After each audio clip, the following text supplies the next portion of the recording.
साधन के 4 उद्देश्य होने चाहिए जीवन के। एक तो हमको जीवन में क्या पाना है वास्तविक में, और जिसको पाने के बाद कुछ पाना नहीं रहता उसको जिसने पाया है उसको कैसे रिझाएं और उसको कैसे समझें। ये 2, जिसको पाने के बाद खोने का भय न रहे और जिससे बढ़कर कुछ न हो, और जो सदा अपने साथ अपने पास और मौत के बाप की भी दाल न गले, हमें ऐसा पाना है। क्या पाना है कि हमें ऐसा पाना है कि सारे जन्मों की गधा मजूरी का अंत हो जाए और परम सुख की प्राप्ति हो जाए। न प्रकृति का प्रभाव, न काम का प्रभाव, न क्रोध का प्रभाव, न लोभ का प्रभाव, न चित्त पर दुख का प्रभाव पड़े, न सुख का पड़े। क्योंकि हम अविनाशी है, सुख दुख विनाशी है। हम शाश्वत है, काम क्रोध आगंतुक विकार है।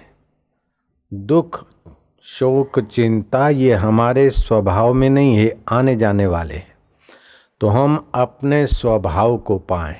शंकर सहज स्वरूप संभारा, लागी समाधि अखंड अपारा।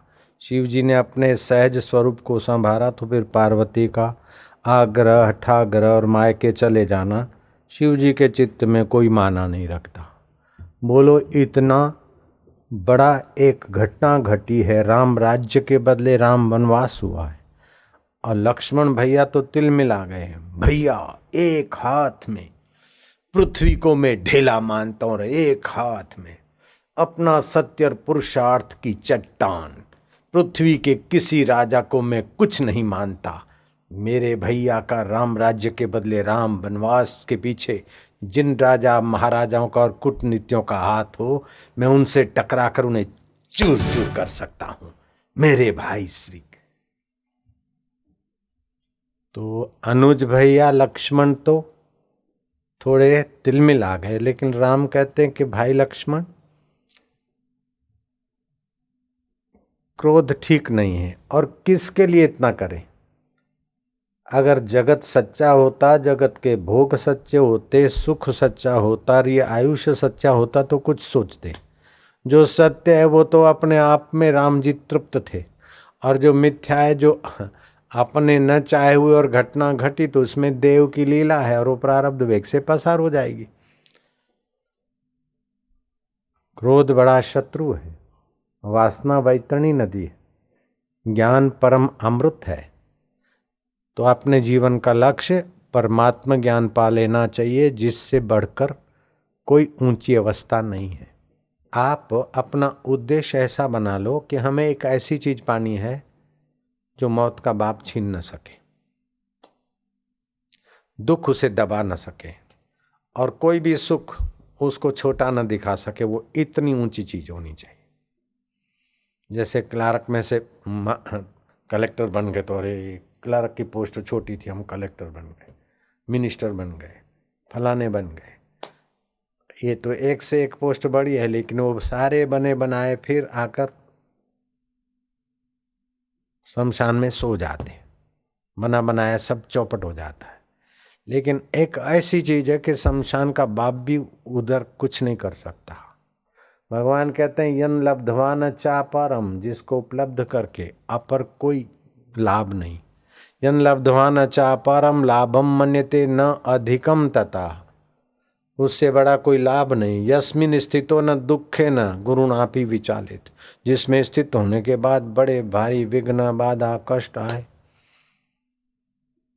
वो जहाज वाले गिड़गिड़ा रहे थे, आपको तकलीफ हो गई बापूजी, हमारे को माफ करना, फला नहीं कर रहे। कहा मैं तकलीफ को तकलीफ हो जाती मेरे सामने आती तो आपको लगता है मेरे चेहरे पर थकान है या तकलीफ है?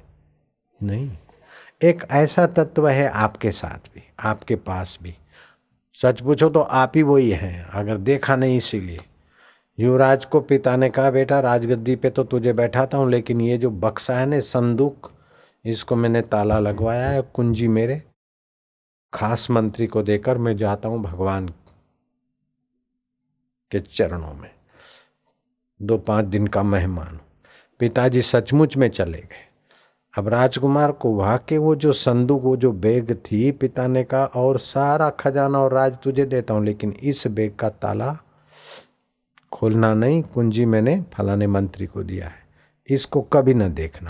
अब इधर देखना मत, इसको कभी खोलना मत, तो वो खोले बिना चैन कैसे पड़े।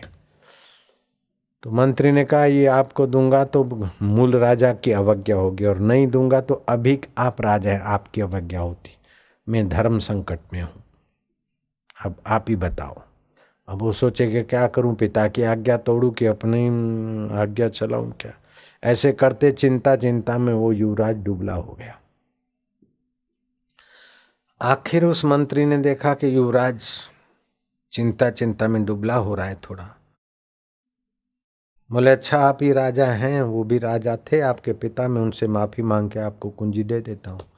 और वो बड़ी बैग खोली तो देखे क्या आए है, इतनी खूबसूरत धरती पर कोई सुंदरी हो सकती है।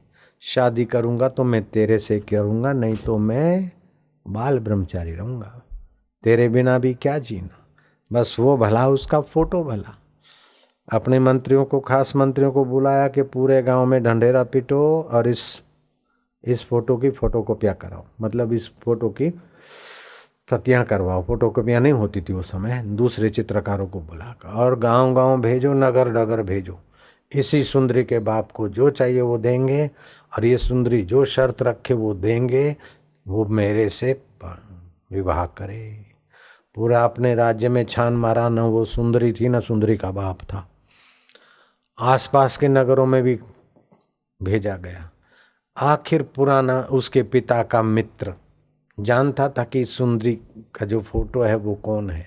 वो आया, बोले युवराज तुम इस सुंदरी के लिए पतले दुबले हो रहे थे, पहले तो ताला खोलने के कारण ही पतले दुबले, और अभी जब तक सुंदरी नहीं मिलेगी तो आपकी नींद हराम है। मैं इस सुंदरी से तुमको मिला दूं। बोले बस, तो आप मेरे, सचमुच में आप मेरे पिता तुल्य हैं, आप ही का राज है, मुझे इससे मिला दीजिए।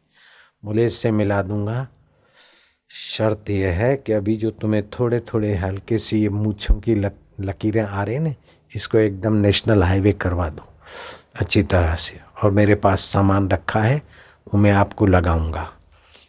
बोले कुछ भी करो लेकिन इस सुंदरी से मिलाओ। ठीक।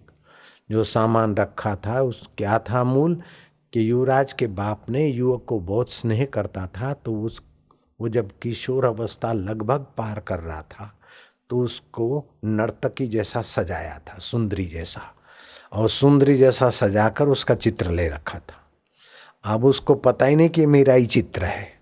जब वो मेकअप वेकअप करके और वही के वही पुराने जो कपड़े पहने थे उसी समय के जो संभाल के रखे थे पहना है, और आईना दिया। बोले देखो जिस सुंदरी से आप शादी करना चाहते, मिलना चाहते, वो आपसे कितना दूर है। बोले तो मैं ही हूँ। मैं इतना सुंदर था मुझे पता नहीं था, ये तो मैं ही हूँ, ये तो मैं ही हूँ।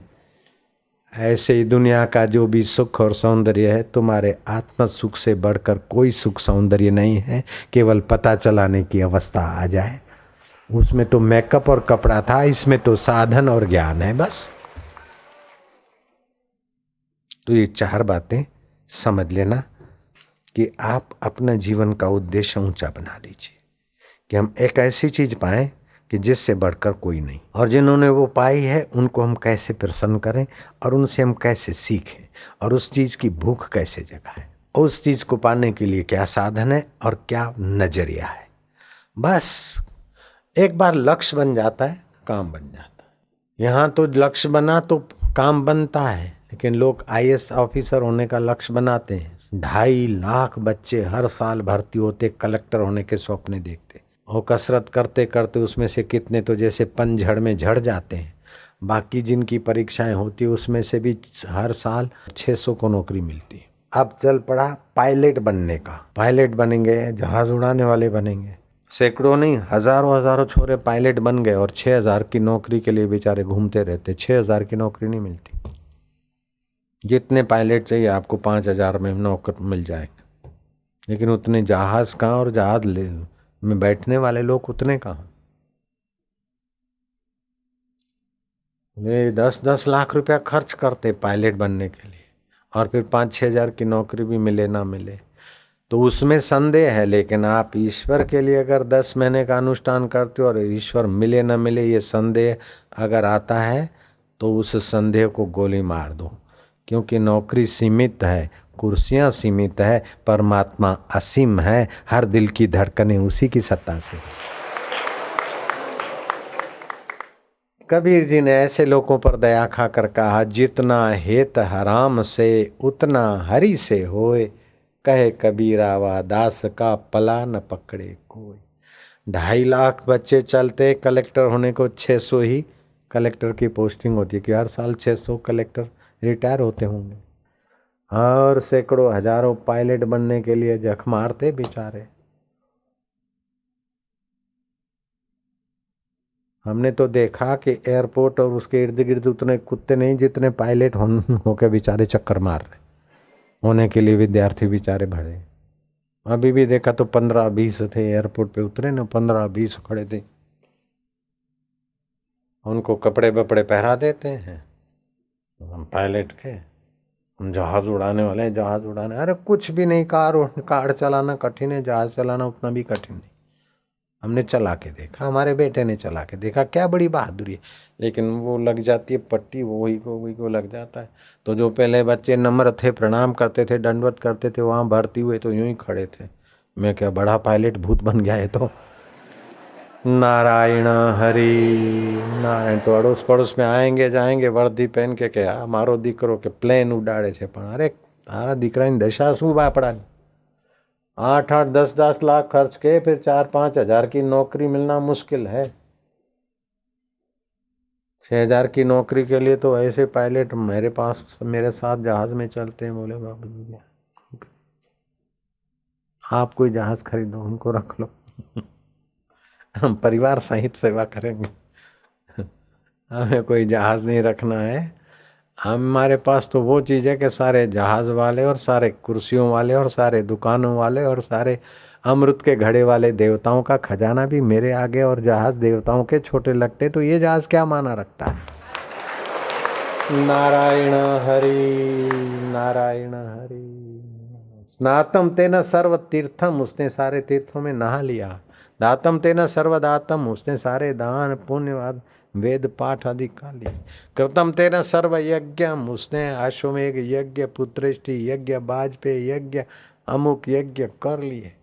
ये न क्षणम मन ब्रह्म विचार स्थिरम कृत्वा, एक क्षण के लिए उस वास्तविक ज्ञातव्य परमेश्वर में मन को स्थिर कर दिया। उसने सब कुछ कर लिया। हमको तो गुरुजी ने ऐसा निशाना बताया कि बस आसोद सुद 2 दिवस संबत 20 गुरुवर संबत 20 मध्याह्न 2:30 बजे मिलाई